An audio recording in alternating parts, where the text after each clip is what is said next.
सभी को नमस्कार। सामने एक बिहार स्पेसिफिक निबंध दिख रहा होगा। निबंध का जो टॉपिक है खेत खाए गधा मार खाए जोल्हा। तो इस निबंध का क्या मीनिंग है, इस निबंध को किस किस डायमेंशन में हम ब्रेक कर सकते हैं, ठीक ना। इसको कैसे करंट से या हिस्ट्री से, समाज से, आर्थिक क्षेत्र से कैसे लिंक करेंगे और कौन सा सटीक हम इसमें कविता या दोहा यूज करेंगे। इसमें हम 3-4 कविता या पंक्ति भी लिख के लाए हैं, ठीक ना। तो जो भी इस ऐसे का जो कंटेंट होना चाहिए और वो कौन सा कंटेंट, कौन सी बातें हम इस निबंध में लिखे हैं जिससे अप्रोक्स 65+ मार्क्स हमको एग्ज़ाम में आ जाए, उन सब चीज़ों पर हम डिस्कस करेंगे। अगर आपको बिहार के मुहावरे या लोकोक्ति को लिखने में काफ़ी दिक्कत हो रहा है तो ये लेक्चर आपको कुछ हेल्पफुल हो सकता है। तो ध्यान से लेक्चर देखिए और एक रफ पेज और कॉपी पेन ले लीजिए। जो चीज़ मैं इसमें डिस्कस कर रहा हूँ उसको एक रफ डायग्राम बना लीजिए, फिर इसको 700-800 शब्दों में आप इसको आंसर को क्या कीजिएगा, लिखिएगा। देखिए जो आपका जो ऐसे का मेन थीम है, ये थीम ये है कि खेत खाए गधा और मार कौन खा रहा है जोल्हा। इसको हम एक एग्जाम्पल से समझते हैं। आपको प्लासी का युद्ध याद होगा, आप लोग को 1757 में होता है। इस प्लासी के युद्ध में जो फिरोजदौला का जो सेनापति का नाम है मीर जाफ़र। मीर जाफ़र क्या कर रहा है, ये ब्रिटिश से जाके मिल रहा है। ब्रिटिश से जब मिल गया तो ये युद्ध जो है ना, इसमें प्लासी के युद्ध में बंगाल के नवाब का हार हो रहा है और इसके बाद देखिए हमारे देश में ब्रिटिश का कहीं ना कहीं कब्जा हो रहा है। तो इस युद्ध में क्या हो रहा है, गलती कर रहा है मीर जाफ़र और प्लासी का युद्ध ब्रिटिश जीत रहा है और अगले 200 वर्षों तक हम लोग क्या रह रहे हैं, गुलाम रह रहे हैं। तो मतलब यहाँ ये है मीर जाफ़र जो है ना, यहाँ पे खेत खाए गधा, मतलब कि यहाँ पे मीर जाफ़र गलती कर रहा है और मार कौन खा रहा है, इस देश की आम जनता। लगभग 200 वर्षों तक हम ब्रिटिश का क्या रहे, गुलाम रहे, ठीक ना। या एक दूसरा मैं एग्जांपल देता हूँ। आपको पता है कि भोपाल गैस त्रासदी हुआ था 1983-84 में, भोपाल में हुआ था, जिसमें कि गलती उस कंपनी की थी। कंपनी में कई सारे प्रोटोकॉल को फॉलो नहीं किया था। तो जो गैस जो रिसाव हुआ उसके वजह से लगभग कहा जाता है कि 2500 या 30,000 के आसपास लोगों की मृत्यु हुई। तो गलती कंपनी की थी, ठीक है, लेकिन उसका सज़ा कौन भुगत रहा है, अभी भी उसमें तत्काल में कई लोग मारे गए और आज भी कहीं ना कहीं उसका निगेटिव प्रभाव है। तो आप ये दो एग्जाम्पल से इस कहीं ना कहीं ऐसे का जो मेन थीम है, जो मीनिंग है, आप वो समझ गए होंगे। तो जब भी कभी एग्जाम हॉल में इस तरह के निबंध या कोई भी निबंध लिखें तो सबसे पहले 2-3 बार पढ़े आखिर उसका क्या मेन थीम है। और जैसे आप पढ़ेंगे तो आपके पास ऐसे अगर 2-3 एग्जाम्पल अगर आपको याद आ गया या उसको लिंक कर पाएंगे तो आप इस ऐसे को बहुत दूर तक ले जाए और बहुत अच्छा लिख सकते हैं। तो सिंपल सा यहाँ ऐसे का मतलब तो यही है ना कि गलती कोई और करे, सजा किसी और को मिल रहा है। One commits the mistake another base the punishment यहाँ पे किसी और को मिल रहा है। कहने का मतलब ये जो मैन आपका जो ऐसे है, ये कहीं ना कहीं प्रोवर्ब या कहावत जो है ये ये अन्याय और असमानता को बता रहा है, ठीक ना। मतलब कि पावरफुल लोग जो है, शक्तिशाली लोग जो है ना, गलती करता है उसका प्रभाव जो है ना कमज़ोर वर्गों पर पड़ता है। एक मैं इसमें और मैं कुछ बोलना चाहता हूँ, इसको मैं इस ऐसे को ब्रेक कर रहा हूँ। जैसे कि आप 1947 में भारत आज़ाद हो गया, ठीक। 1947 जब आज़ाद हो गया तो सबका सपना था कि एक विकसित खुशहाल भारत बनेगा, जहाँ नहीं कोई गरीबी होगा, नहीं कोई समानता होगा, नहीं कोई भेदभाव होगा। बट आज़ादी के 75 साल बीत जाने के बाद भी अभी भी कहीं ना कहीं देश में गरीबी या और भी असमानता, महिलाओं का अधिकार जैसी समस्या भी मौजूद है।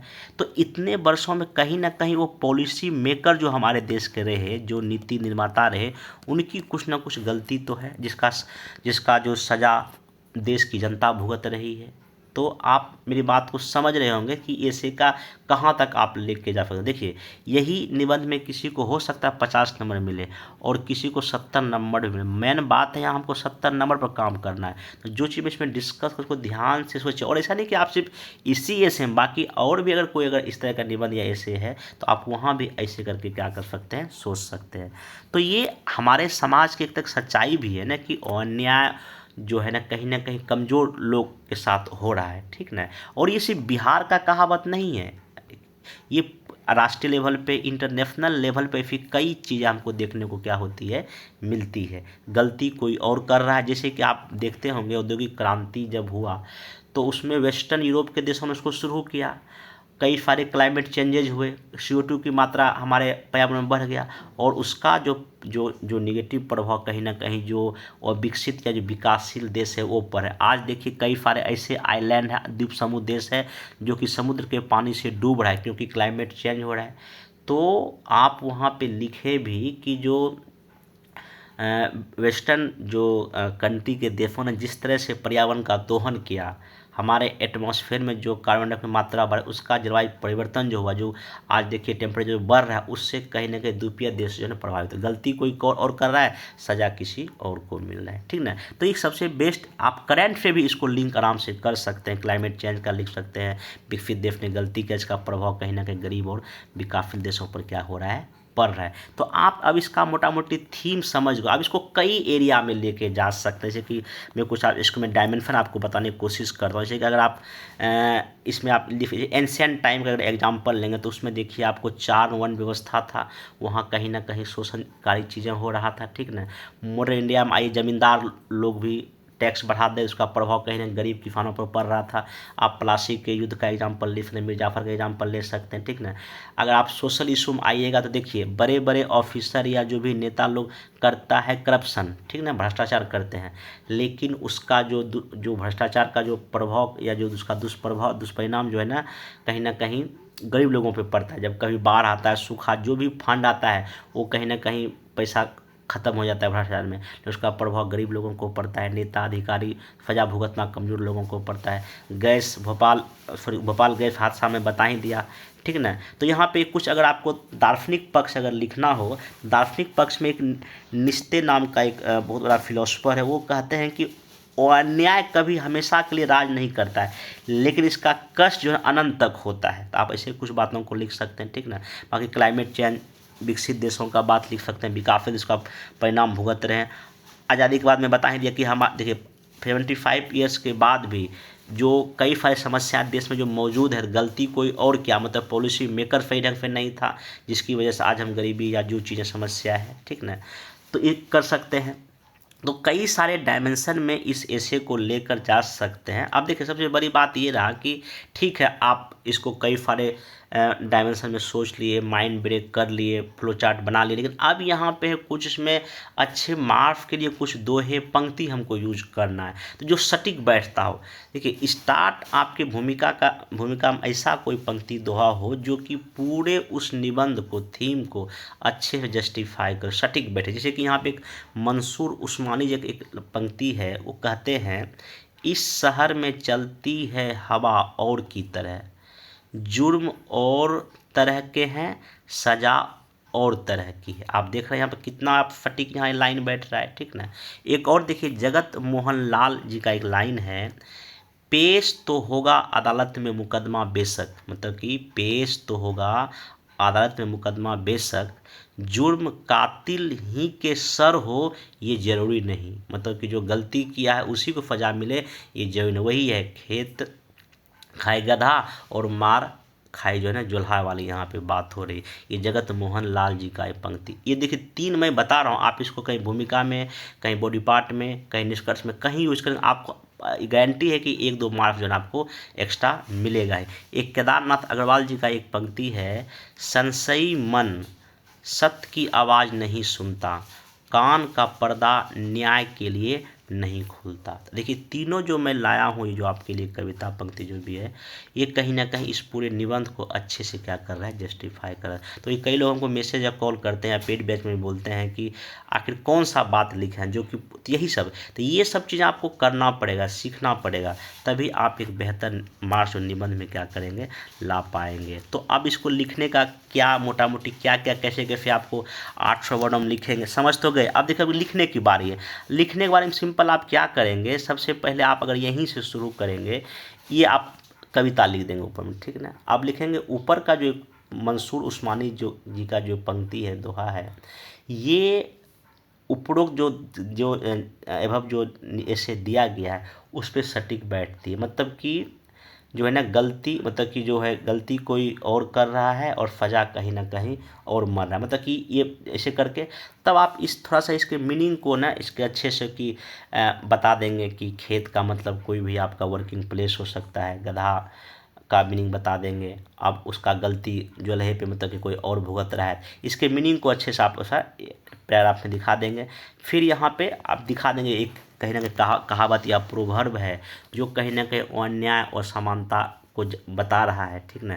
शक्तिशाली लोग कमज़ोर वर्गों पर क्या है कहीं ना कहीं अत्याचार करता है, उसका गलती कमज़ोर लोगों को भुगतना पड़ता है। और ये कहावत सिर्फ बिहार का नहीं बल्कि अभी दुनिया में कहीं भी हम इसको फिट कर सकते हैं, ठीक ना।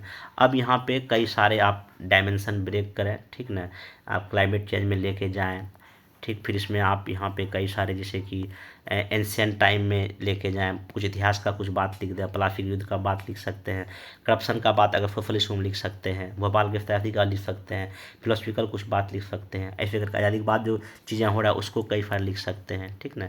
तो ऐसे करके आप, हाँ, अब यहाँ पे जो है ना कई एग्जाम्पल के बाद आप कई सारे डायग्राम के बाद ऐसे एक करेंगे कि अब देखिए कुछ में पॉइंट जो एक्स्ट्रा कुछ लिखेंगे, जैसे कि गांधी जी के सर्वोदय का जो उदय ये है कि समाज का विकास तभी संभव है जब समाज के सबसे कमजोर और पीड़ित वर्गों को हम न्याय देंगे। तो अब कुछ यहाँ पर आप न्याय की बात करें, ठीक ना, हमको उन कमजोर वर्गों को कई सारी योजनाओं का लाभ देना पड़ेगा, ठीक ना, जो कि उनको कोई दबा ना सके, ठीक ना, हमको जस्टिस के लिए काम करना पड़ेगा, संविधान में जो कॉन्सेप्ट है न्याय का उस पर हमको काम करना पड़ेगा, तभी ये देश दुनिया जो है ना बेहतर ढंग से चल पाएगा, ठीक ना, सब जगह शांति रहेगी। क्योंकि अगर जहाँ अन्याय होगा तो कहीं ना कहीं हमेशा युद्ध, दुनिया में युद्ध या ऐसी चीज़ें क्या होगा होती रहेगी। इसलिए जो है ना हमको सभी को मिलकर प्रयास करना पड़ेगा, अपने अधिकारों के प्रति सजग रहना पड़ेगा, कहीं अगर गलत होगा तो उसको ठीक करने का कोशिश करना पड़ेगा, शासन प्रशासन पर हमको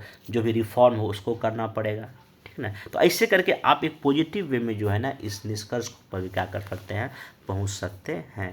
तो मोटा मोटी आप इस अगर आप अगर इतना अगर सोच पाते हैं जितना मैं इसमें डिस्कस किया, तो इसका मतलब आप एक सही दिशा में इसे को लिख सकते हैं। मैं देखिए उसमें निबंध में कोशिश ये करना है कि 800 850 जो भी शब्द में लिखा नहीं, उसमें बहुत कथा कहानी टाइप का बात नहीं लिखा है, एकदम जो भी बात लिखा है ऑथेंटिक लिखा है।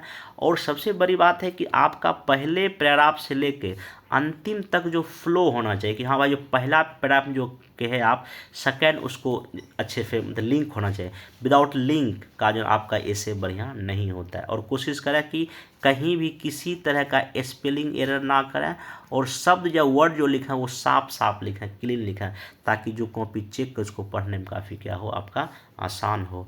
तो इसको लिखिए, मैं कोशिश किया शॉर्ट में चीज़ों को बताने का, ठीक ना। बाकी इस तरह के और भी कई तरह के बिहार स्पेसिफिक निबंध में कोशिश करूँगा जो है ना आपको इस वीडियो के इसी तरह के बताऊँ। मेनली आपको इसको लिखना पड़ेगा, हालांकि इसमें PDF में टेलीग्राम पे शेयर कर दूंगा, वहाँ जाके इसको जो है आप डाउनलोड करके बाकी यहाँ इसको लिखने का आप क्या कीजिएगा प्रयास कीजिएगा। अब मिलेंगे नेक्स्ट वीडियो में, थैंक यू।